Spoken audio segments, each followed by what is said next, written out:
Hi everyone, I'm so excited to present my presentation on Soave Wine.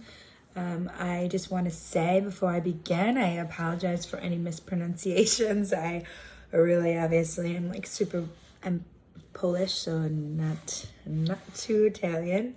But I just wanted to start out and say the reason I picked Soave Wine. I actually just fell into it. It seemed I slipped a little bit behind and I was just assigned it, but it's actually so fun that I was assigned it.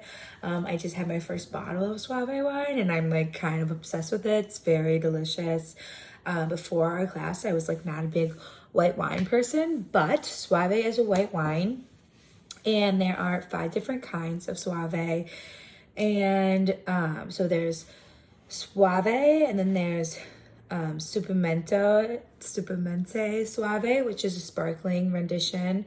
Suave Cale Segrio, which is, it's made from outside of the original region of the hills that the Classico region is, which is like more of the original Suave wine.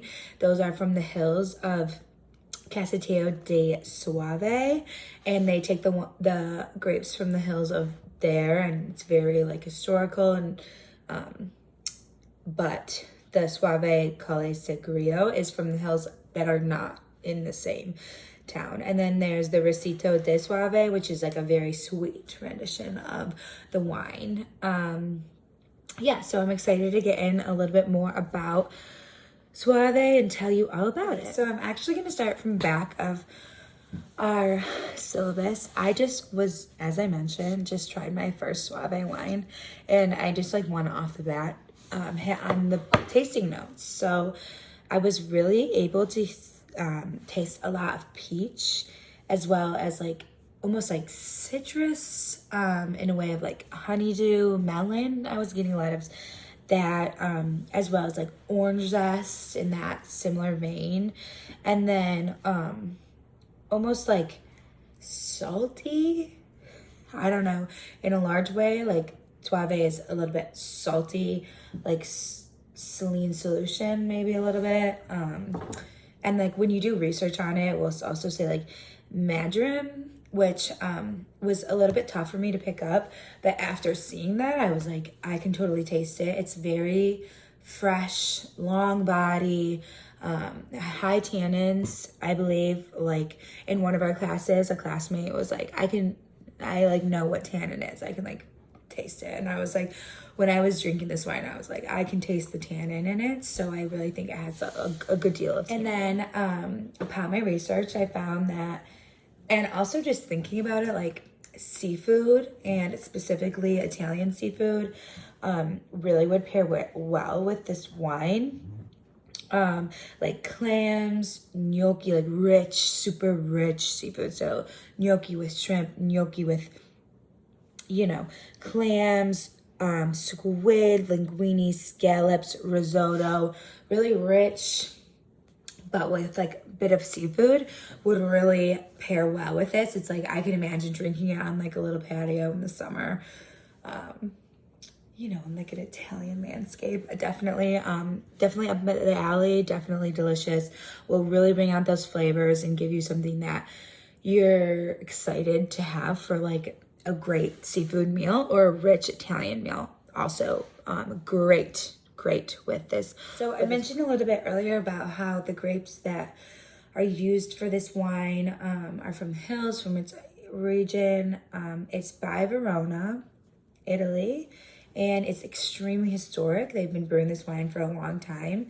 And after reading a lot about it, it says that it's extremely like underrated, but it's one of the best wines that you could have. And you can get really cheap bottles that are like absolutely exquisite. So I'll go in a little bit about the best possible wines you can get, as well as like cheaper end wines.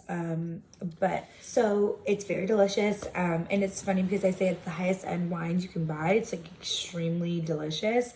But if you look it up, if you want to buy it, like in Italy, they sell it for $18. In other countries, it's like $24.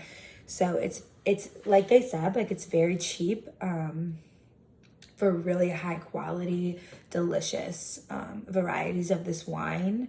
And then a little bit of a lower class wine, or a little bit of a cheaper wine in this variety. A little bit more of a background. Soave Wines are produced in the vineyard in the DOC in the Veneto, which is in northern Italy.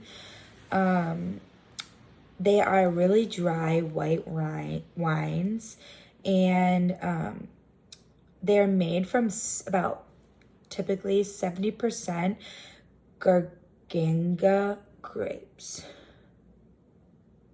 Garganija.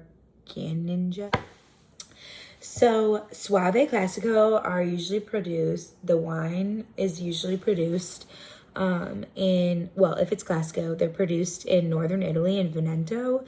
And 70% of those grapes are going to be Garganga grapes, which is like, if they're going to be from Classico Soave, they will be from that region. As I mentioned earlier, there's different regions in that grow the grapes and produce Soave wine, but they will get a different title. So on that same page, Chardonnay and Verdinicho grapes are also used in the production of Soave wine, and that is a little bit newer. They used to use some other grapes, but in the past decade, they removed those wines from the making of Soave and declared that it was not sanctioned. So the name that's usually used is Soave Classico.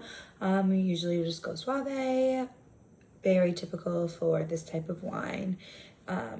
But as mentioned before, there's a lot of different varieties. So if you're looking for a specific one, you would use the specific name to clarify which kind you want. So Pinot Gris and Sauvignon Blanc have been known to be very similar to this type of wine, and a lot of people will interchange them. Their grape style tastes a little bit same, and their tasting palette is very similar. So it's an interchangeable concept, or not concept, but wine, and a lot of people will use them as a back and forth, and it's very common to interchange them because they do have similar palates. A really quick fun fact about Soave wines is that it's very historic. The wines are, or the grapes are very specific to the region, and it is one of the considered to be, according to Wine Folly, one of the great white wines of Italy, which, that's kind of hard, considering how many there are. So that's a really great accomplishment for Soave. There are two main distinct groups of Soave wine in regards to how they're aged. Some is aged in stainless steel tanks, and the other has more of a nutty undertone, which really plays a role into what kind you're going to taste and how you're going to accept Soave wine. But it's very common for there to be two main distinct separate entities of what Soave wine will taste like, and that has a lot to do with their aging process. More on the actual reality of Soave wine when you're tasting it, has a bit of a greenish tint. So it's pale gold, and there's obviously a slight greenish tint. There's a good fragrance of cantaloupe, and really, as I said earlier, it's the melon is something that I really picked up. Tannin is high, it's light-bodied, it's delicious, it's a great summer wine. Yeah, so that's pretty much everything that I've been able to gather about Soave wine, and I really, really, really recommend it. It's so delicious, and before this, as I mentioned, I didn't have a great grasp on it, but it's definitely great wine, and I've had so much fun learning more about it, and I hope that you do the same.